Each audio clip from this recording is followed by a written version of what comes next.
My name is Georgia, and I'm 54 years old. Tonight, as I was setting the table for three, arranging the good china I'd saved for special occasions, my heart felt fuller than it had in years. My son Jason, 28, and his beautiful new wife Brittany had moved back home just last month to save money for their dream house. Every evening, when I heard their laughter echoing through the halls, I couldn't help but smile. This was what I'd always imagined family life would be like.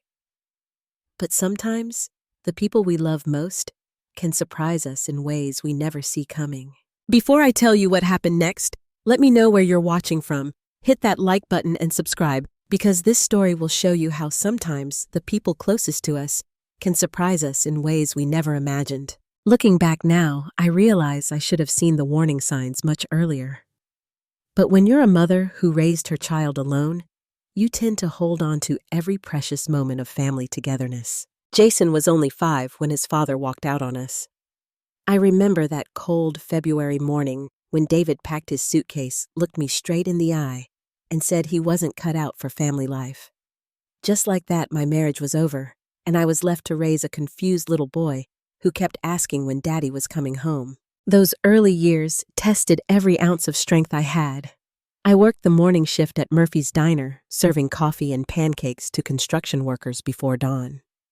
Then I'd race home to get Jason ready for school, walk him to the bus stop, and head to my afternoon job at Patterson's department store.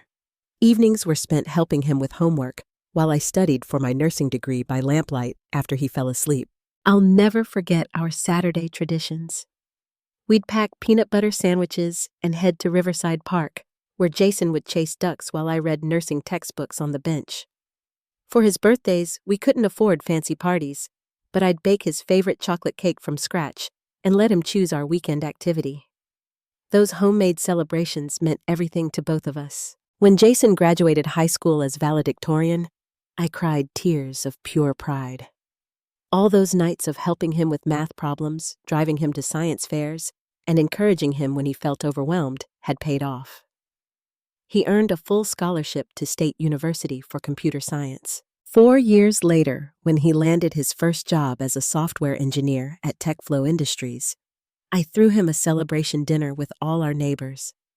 Mrs. Henderson from next door brought her famous apple pie, and old Mr. Garcia played guitar while we sang. Jason hugged me tight that night and said, "Mom, everything I am is because of you." For years after college, Jason remained my devoted son. Every Sunday, we'd have dinner at Romano's Italian restaurant, our special tradition. He'd call me every evening on his drive home from work, sharing stories about his projects and asking about my nursing shifts at Memorial Hospital. When I got pneumonia 2 winters ago, he took a week off work to care for me, making homemade chicken soup and reading mystery novels aloud. Then Brittany entered our lives. I first met her at Jason's company barbecue last spring. She was 25, stunningly beautiful, with perfectly styled blonde hair and designer clothes that probably cost more than my monthly salary. She came from the Morrison family, who owned half the real estate in our county. The moment she shook my hand, something felt off. Her smile was bright, but her eyes remained cold, calculating. During that barbecue, I watched her interact with Jason's coworkers. She had a way of making subtle comments that cut deep. When Linda from accounting complimented Jason's promotion, Brittany laughed and said, "Oh, Jason's just getting started. He'll be running this place soon enough." It sounded supportive, but there was an underlying message that everyone else was beneath them. The changes in Jason started gradually. Our Sunday dinners became every other Sunday, then monthly.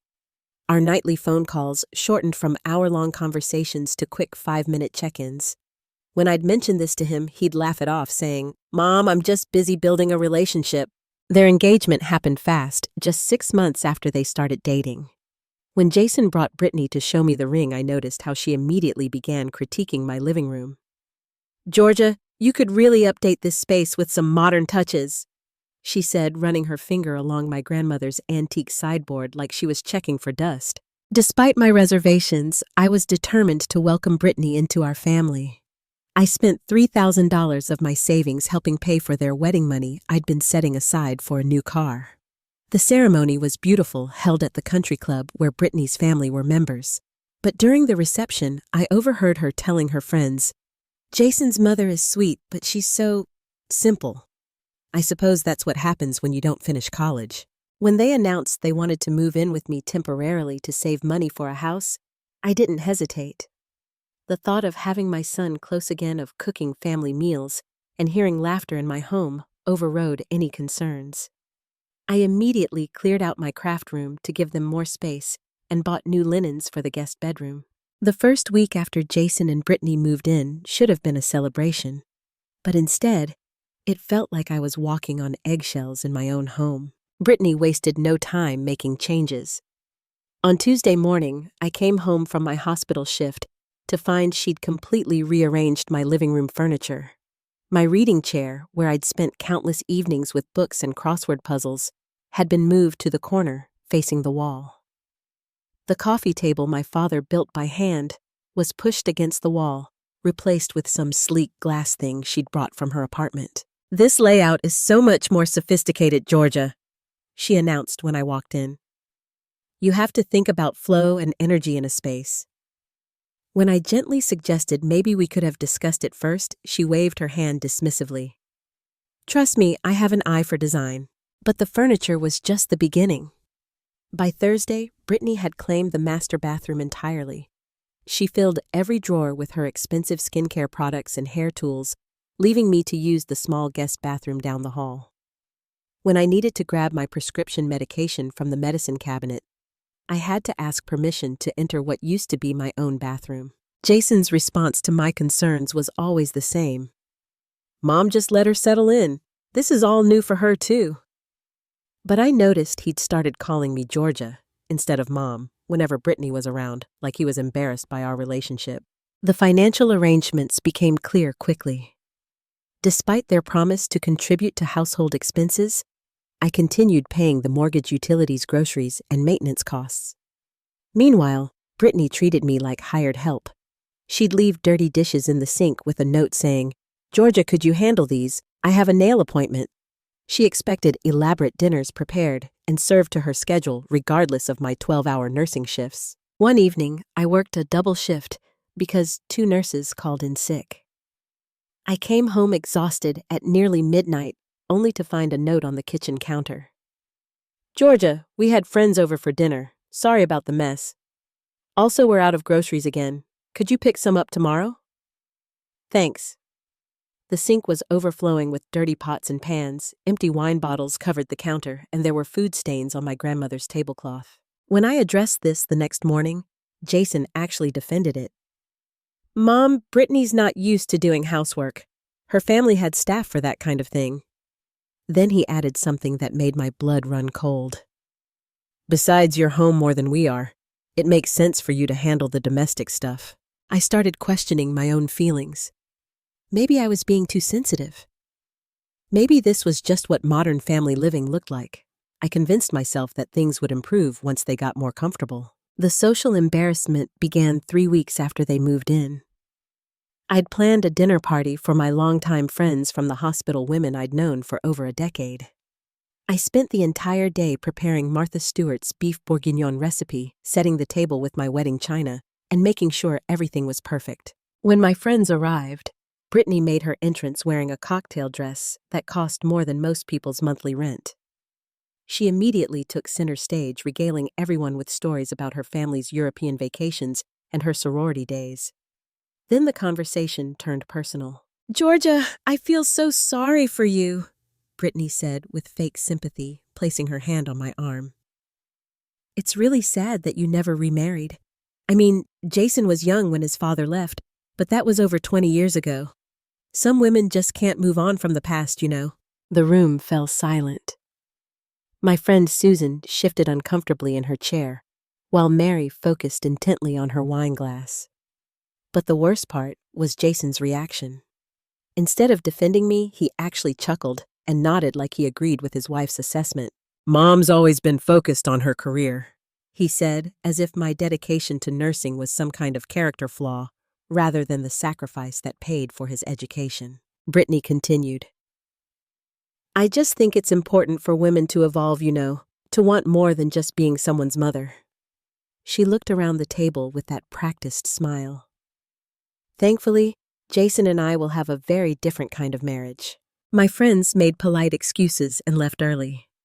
After the last guest departed, I sat alone in my kitchen, washing dishes and wondering how my son could sit there while his wife humiliated me in front of people I cared about. That night, I lay awake, staring at the ceiling, listening to Jason and Brittany laughing in their room, probably at my expense.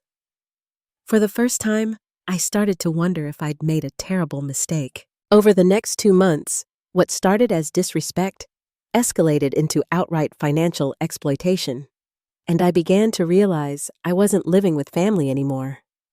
I was housing parasites. The renovation demand came on a rainy Tuesday morning in October. I was enjoying my first cup of coffee and reading the newspaper when Brittany appeared in the kitchen wearing silk pajamas that probably cost more than my monthly grocery budget. "Georgia, we need to talk," she announced, settling into my chair at the head of the table. "Jason and I have been discussing the guest room situation, and honestly, it's not working for us. The space is just too cramped for a married couple who's used to better accommodations." I set down my coffee cup carefully. "What exactly are you suggesting?" "We need you to renovate the guest room into a proper master suite," she continued, as if this were perfectly reasonable. "Knock down the wall to the storage closet, install a real bathroom with a walk-in shower, maybe add some built-in wardrobes. Make it livable for people with standards." When I explained that such a renovation would cost at least $15,000 money, I didn't have readily available Brittany's expression hardened. "Georgia, we're family now. This investment will benefit you too when you eventually sell this place. Besides, you've been living like a single woman for so long you don't understand what married couples need." Jason appeared in the doorway, already dressed for work. Without even hearing the full conversation, he immediately supported his wife. "Mom, Brittany's right. We can't live long-term in that tiny room. This renovation makes sense for everyone. You'll get the value back when you sell." The assumption that I'd eventually sell my home, the house where I'd raised Jason and built our life together, hit me like a physical blow. But what hurt more was the casual way they discussed spending my retirement savings, like it was their right. Against my better judgment, I agreed. I took out a second mortgage and used most of my retirement funds to hire contractors. For 3 weeks, my home was a construction zone. I came home from exhausting hospital shifts to find dust covering everything, strange men tracking mud through my house, and Brittany standing over the workers like a demanding supervisor. "The tile work looks cheap," she declared when the bathroom was nearly finished. "Can't we upgrade to natural stone, Georgia? You don't want your house to look budget, do you?" Another $5,000 disappeared from my dwindling savings. When the renovation was finally complete, I waited for some acknowledgement, maybe even gratitude. Instead, Brittany walked through the new space with her arms crossed, pointing out imaginary flaws. "I suppose it'll do for now," she said, "though the lighting could be better, and these fixtures are obviously from the discount store." The emotional manipulation became more sophisticated and cruel. Jason stopped acknowledging our mother-son relationship entirely when Brittany was present. If I tried to hug him goodbye in the mornings, he'd stiffen and pull away. "Georgia, please. I'm not a child anymore." Mother's Day arrived in May, and I foolishly hoped it might be different. I woke up early and prepared an elaborate brunch spread, fresh fruit salad, homemade blueberry pancakes, Belgian waffles, scrambled eggs with herbs from my garden, and freshly squeezed orange juice. I set the table with flowers from my rose bushes and even bought expensive champagne for mimosas. When Jason and Brittany finally emerged from their room at noon, Jason was carrying a beautifully wrapped Tiffany box. My heart lifted, thinking he'd remembered to get me something special. Instead, he presented the jewelry to Brittany. "For the most amazing wife in the world," he said, fastening diamond earrings that probably cost more than I made in a month. They kissed while I stood there in my apron, having spent 2 hours preparing a feast for people who couldn't even acknowledge the day was supposed to honor mothers. When I felt tears welling up, Brittany noticed and sighed dramatically. "Georgia, please don't be so emotional. It makes everyone uncomfortable. This is supposed to be a happy day." The breaking point built gradually over the following weeks. I started overhearing phone conversations that revealed their true feelings about our living situation. One evening, while they thought I was working late, I came home to grab something I'd forgotten. Jason was on the phone with a coworker in the kitchen. "Dude, living here rent-free is incredible," he was saying. "We're saving like $4,000 a month. Mom's such a pushover, she pays for everything and even renovated the place for us. Brittany was right about moving in here. We can save for 2 years and buy something way better than we could afford otherwise." I stood frozen in my own hallway, listening to my son describe me as a financial resource to be exploited. The social humiliation continued escalating. Brittany started hosting parties for her wealthy friends, introducing me as the woman who owns this house, rather than as Jason's mother or even by name. During these gatherings, I was expected to serve drinks and clean up while they treated my home like their personal venue. My health began suffering under the constant stress. I developed chronic migraines and insomnia. My blood pressure spiked during routine medical checks. My supervisor at the hospital noticed my distraction and gently suggested I might need some time off to deal with personal issues. Every night, I lay in bed, wondering how I'd let my life become this nightmare. I considered asking them to leave, but the thought of losing Jason forever terrified me. He was my only child, my greatest achievement, the person I'd sacrificed everything for. How could I risk destroying that relationship? But deep down, I was beginning to realize that relationship had already been destroyed. I just hadn't accepted it yet. The evening that changed everything started like any other Saturday. I'd spent my day off grocery shopping, buying ingredients for a week's worth of meals that I'd cook and they'd consume without gratitude. I was returning from the supermarket around 6 in the evening, my arms loaded with bags of food, when I heard loud laughter and music coming from my house. I walked through the front door to find Jason and Brittany hosting an impromptu gathering in my living room. 5 of their friends were sprawled across my furniture, empty beer bottles covering my coffee table, and the room reeked of cigarette smoke despite my strict no-smoking policy.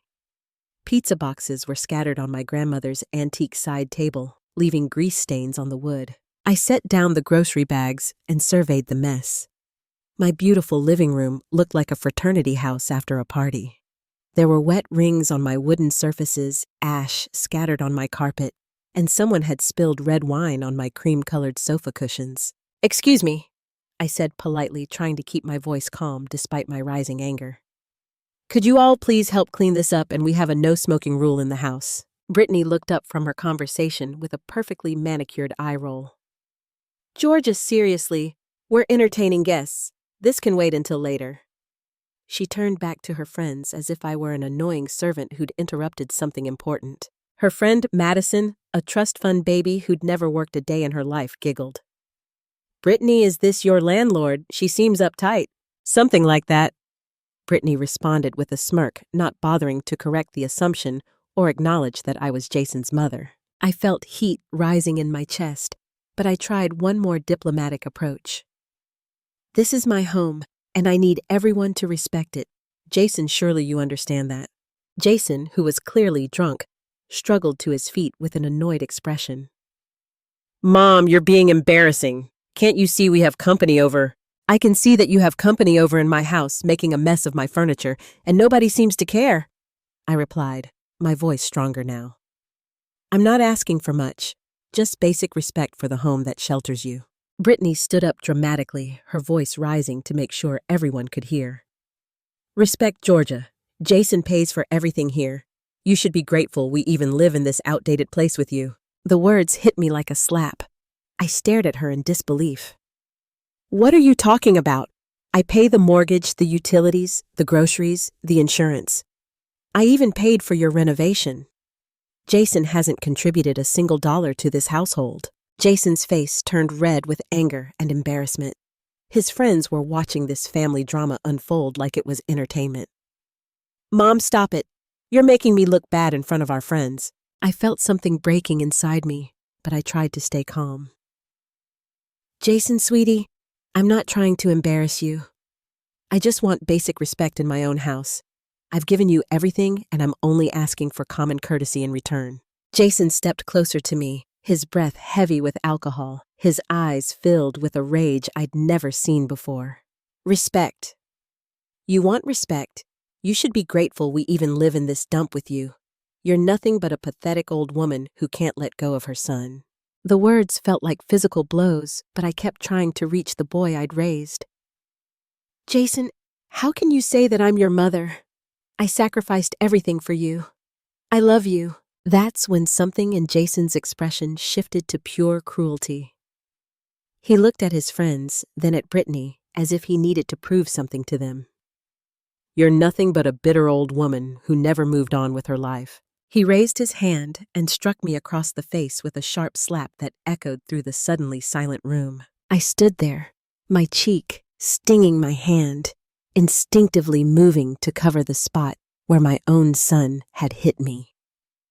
The room was completely quiet except for the ticking of the grandfather clock my parents had given me as a wedding gift decades ago. Then Brittany started laughing. It began as a giggle, but quickly escalated to loud, cruel laughter that filled the room. "Oh my God!" she gasped between bursts of laughter. "Did you see her face? That was absolutely priceless." Jason, instead of showing any remorse for what he'd just done, began laughing too. Soon, their friends joined in creating a chorus of mockery directed at a 54-year-old woman who'd just been assaulted by the child she'd raised alone. "I can't believe you actually slapped her!" Madison squealed with delight.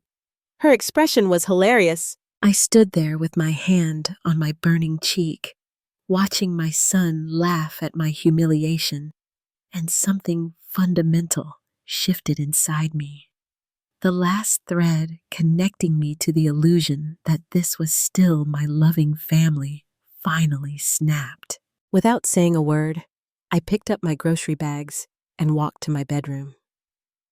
Behind me, the laughter continued, along with commentary about how dramatic and pathetic I was being. I closed my bedroom door, sat on my bed, and touched my swollen cheek. In that moment, I made a decision that would change all our lives forever. I spent Sunday in a strange state of calm determination. While Jason and Brittany nursed their hangovers and avoided me entirely, I sat in my bedroom, planning their future. The woman they'd slapped and humiliated was gone. In her place was someone who'd finally learned that love without respect is just enabling. Monday morning, as soon as Jason left for work and Brittany departed for her usual spa appointment, I called my attorney, David Hoffman. I'd used him years ago for my divorce, and I trusted his judgment. "David, I need to know my rights about removing people from my home," I said without preamble. "Georgia, are we talking about tenants or family members?" he asked. "Family members who don't pay rent, aren't on any lease, and have never contributed financially to the household," I clarified. David was quiet for a moment. "If they're not legal tenants and don't pay rent, they're essentially guests. You have the right to ask them to leave immediately. Since it's your home and they have no legal claim to residency, they'd need to comply. What if they refuse? Then it becomes trespassing and you can call the police. But Georgia, are you sure about this? Family situations can get complicated." I touched my still tender cheek. "I'm absolutely certain." Next, I called a locksmith. "I need all my locks changed today. Can you come this afternoon?" "Sure thing, ma'am. Any particular reason for the urgency?" "I'm removing some unwelcome guests," I said simply. While waiting for the locksmith, I contacted my utility companies. I changed all the account passwords and security questions, ensuring that only I could access or modify the services. I also called my bank and put additional security measures on all my accounts. The locksmith, a kind older gentleman named Pete, arrived at 2 in the afternoon. "Ma'am, you seem upset. Is everything all right?" "It will be," I assured him. "Just changing some locks to keep unwanted people out." "I understand completely," he said with a knowing nod. "I've done this kind of job before. Sometimes family can be the worst trespassers." By 4 in the evening, every lock in my house had been changed. Front door, back door, garage door, even the lock on my bedroom door. Pete handed me the new keys with a smile. "There you go, ma'am. Your castle is secure again." Jason and Brittany returned from work around 6, just as I'd calculated. I watched from my living room window as Jason tried his key in the front door. When it didn't work, he tried it again, then checked to make sure he had the right key. Brittany tried her key with the same result. They began banging on the door and ringing the doorbell repeatedly. I calmly walked to my new intercom system that Pete had installed and pressed the talk button. "Yes," I said pleasantly. "Mom, what's wrong with the locks? Our keys don't work." Jason's voice was panicked. "Oh, the locks work fine," I replied. "I just changed them." "Change them? Why would you change them? This is our home, too." I took a deep breath, savoring the moment I'd been waiting for. "Actually, Jason, you made it very clear on Saturday night that this is just a dump where you unfortunately have to live with a bitter old woman. Well, now you don't have to." There was silence on the other end of the intercom. "Mom, you can't be serious. Open this door right now." Jason's voice was getting louder. Brittany grabbed the intercom. "Georgia, this is ridiculous. You can't just lock us out. We live here." "No, Brittany, you were guests here. And guests who assault their host and laugh about it are no longer welcome." "We'll call the police!" Brittany shrieked. "Please do," I said calmly. "I'd be happy to show them the bruise on my face and explain how it got there. I've already spoken with my attorney. Since neither of you pay rent or have any legal claim to residency, this is entirely within my rights." I could hear them arguing with each other on the porch. Jason was blaming Brittany for pushing things too far, while Brittany was insisting that I was just being dramatic and would get over it by tomorrow.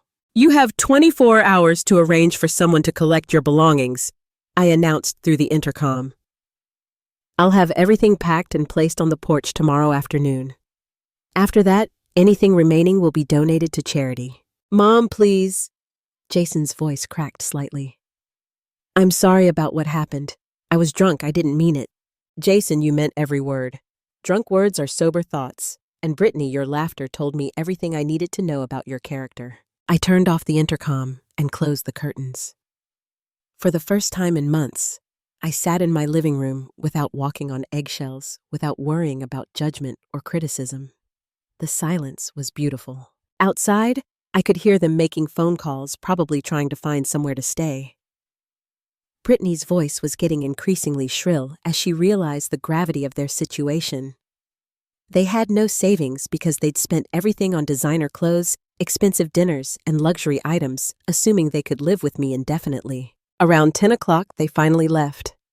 I assumed they'd found a motel room or imposed on friends. That night, I slept better than I had in months. The next few weeks revealed the true consequences of their actions, and I watched with a mixture of sadness and satisfaction as their carefully constructed world began crumbling. Jason and Brittany ended up at the Budget Inn on Highway 49, the kind of motel that rents rooms by the hour. Their pride took an immediate hit when Jason's coworkers started asking why he was suddenly living in a cheap motel.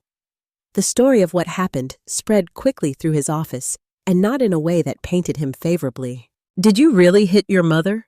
his supervisor, Mr. Patterson, asked during a private meeting.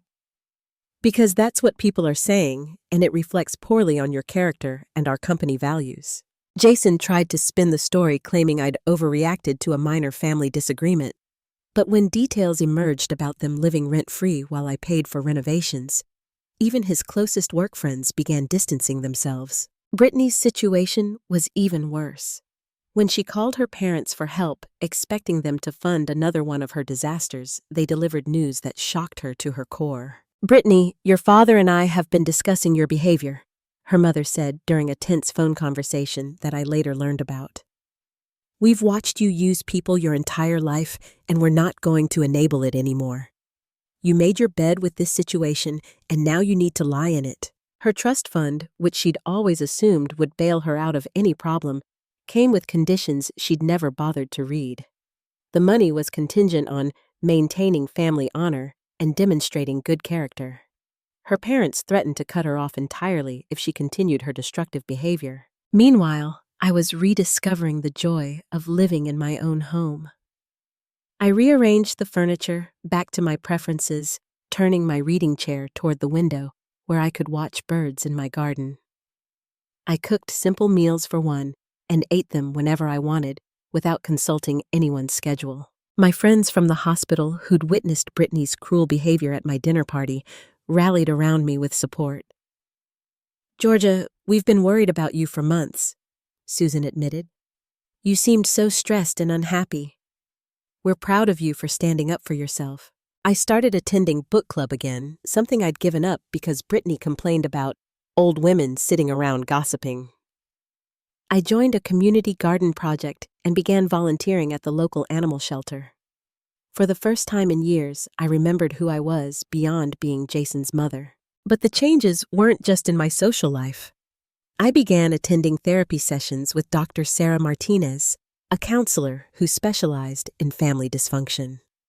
Through our conversations, I started understanding how I'd enabled Jason's disrespectful behavior by always accommodating his demands and making excuses for his treatment of me. "Georgia, love isn't supposed to be one-sided," Dr. Martinez explained during one session.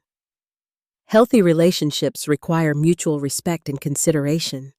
You taught Jason that he could treat you poorly without consequences. The guilt was overwhelming at first.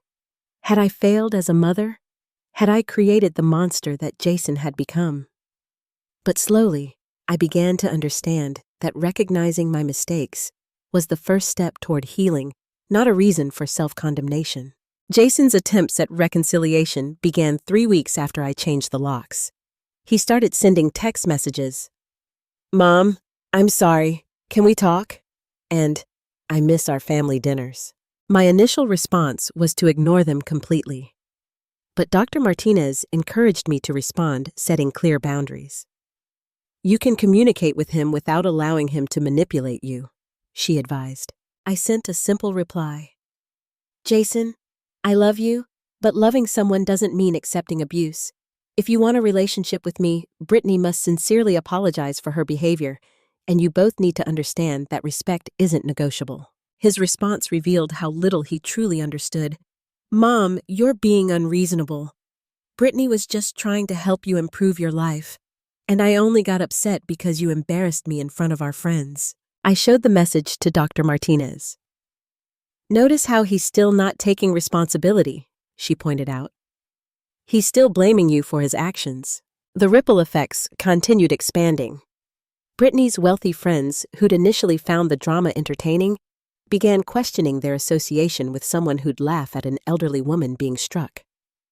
Madison's mother, who moved in the same social circles as Brittany's parents, expressed concern about her daughter's friendship with someone of such poor character. The financial pressure on Jason and Brittany intensified. Motel bills, restaurant meals, and laundry expenses quickly drained their limited resources. Jason had to ask his boss for an advance on his salary, further damaging his professional reputation. Brittany tried to get a job for the first time in her adult life, but her entitled attitude made her unemployable in any position requiring customer service. Their marriage began showing serious strain. Without the buffer of my home and resources, they were forced to confront their real compatibility. Brittany blamed Jason for letting this happen and accused him of being too weak to control his own mother. Jason, meanwhile, started realizing that Brittany had never genuinely cared about him, only about what he could provide. One evening, while I was tending my garden, my neighbor, Mrs. Henderson, approached me with news. "Georgia, I saw that boy of yours at the supermarket yesterday. He looked terrible, thin and exhausted. Part of me felt sorry for him." "Part of you?" I asked. "The other part remembered how he treated you and figured this might be exactly what he needs to learn some important lessons." I nodded, understanding her mixed feelings. Despite everything, Jason was still my son, and seeing him struggle was painful. But I also knew that protecting him from consequences had never helped him grow into a better person. 6 months after I changed those locks, my life had transformed in ways I never could have imagined. The woman who'd been afraid to speak up in her own home was gone, replaced by someone who finally understood her own worth. I was sitting in my garden on a beautiful September morning, reading a mystery novel and drinking coffee from my favorite mug when my phone rang. The caller ID showed Jason's number, but I almost didn't answer. Our previous conversations had been stilted and uncomfortable, with him still expecting me to apologize for setting boundaries. "Hello, Jason," I said cautiously. "Mom?" His voice sounded different, quieter, and more humble than I'd heard in years. I need to tell you something. I waited, having learned not to fill uncomfortable silences with reassurance. Brittany filed for divorce yesterday, he continued. She said she can't handle being married to someone who allowed his mother to ruin their lives. She's moving back in with her parents and taking half our savings, which wasn't much anyway. I felt a complex mix of emotions, sadness for my son's pain, but also relief that Brittany's influence was finally ending. I'm sorry you're hurting, Jason, I said honestly. Mom, I've been doing a lot of thinking these past months. He continued, his voice cracking slightly. About what happened, about how I treated you, about the kind of person I became. And I realized that Brittany didn't make me into someone cruel. She just revealed what I'd already allowed myself to become. This was the first time he'd taken real responsibility for his actions. I was a terrible son, he said, and I could hear him crying. I don't know if you can ever forgive me, but I need you to know that I understand now. You didn't deserve any of it. The slap, the laughing, the way we treated your home like our personal hotel. You gave me everything, and I repaid you with cruelty. I felt tears starting in my own eyes, but I didn't immediately offer comfort. This conversation had been 6 months in the making, and I needed to hear everything he had to say. I know I have no right to ask for anything from you, Jason continued. But I want to be your son again, if you'll let me. Not the entitled person I became, but the boy you raised to be kind and respectful. I want to earn back your trust, even if it takes years. For the first time since that terrible night, I heard echoes of the child I'd raised in his voice. Jason, rebuilding trust is possible, but it requires consistent actions, not just words, I said carefully. And it means accepting that our relationship can never go back to what it was before. I'm not the same person who would sacrifice her own well-being to avoid confrontation. I understand, he said quickly. I don't want it to go back to the way it was. I was taking advantage of your love, and that wasn't fair to either of us. We talked for over an hour, the longest honest conversation we'd had in years. Jason told me about the therapy sessions he'd started, his recognition of how Brittany had exploited his weaknesses, and his commitment to becoming a better person. But most importantly, he asked about my life. For the first time in years, he wanted to know about my volunteer work, my garden, my book club, my health. He listened without trying to redirect the conversation back to his own problems. As autumn arrived, Jason and I began the slow process of rebuilding our relationship. He started visiting me every other Sunday, but now he came alone and with genuine interest in spending time together. He helped me with yard work, listened to stories about my hospital patients, and shared updates about his life without expecting me to solve his problems. The changes in my own life continued expanding. I'd started dating Frank, a gentle man I'd met at the animal shelter where we both volunteered. He was a widower, a retired teacher who appreciated my independence and never tried to change me. You know what I love about you, Georgia, Frank said one evening as we walked through the park where Jason and I used to feed ducks. You're whole unto yourself. You don't need someone else to complete you. It was true. For the first time in my adult life, I felt complete on my own terms. The house that had once felt like a battleground became my sanctuary again.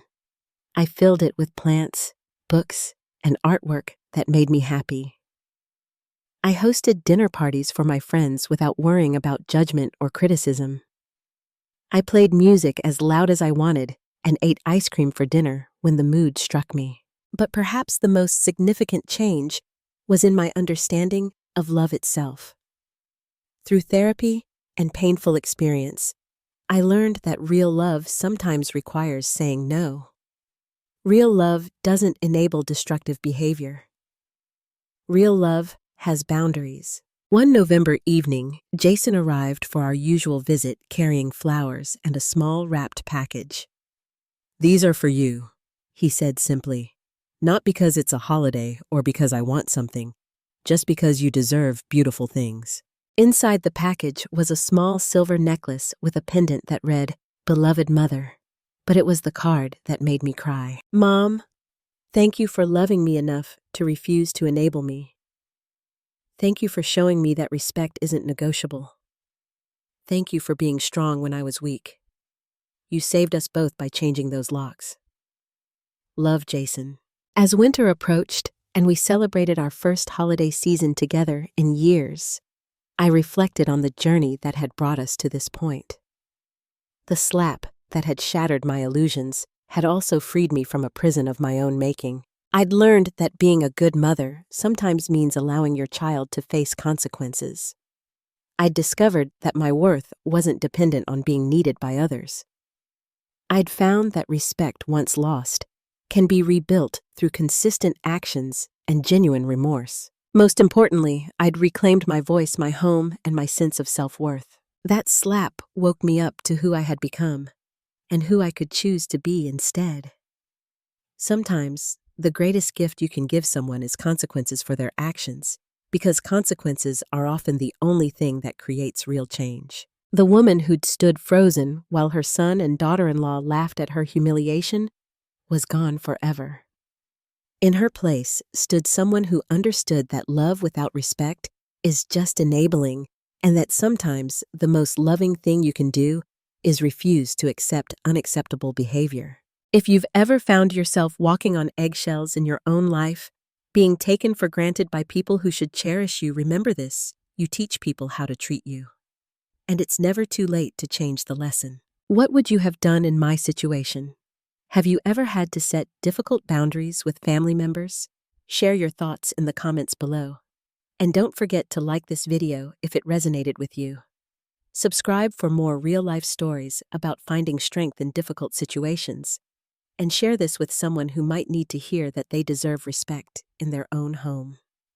Thank you for listening to my story. And remember that you are worthy of love that comes with respect, not in spite of it.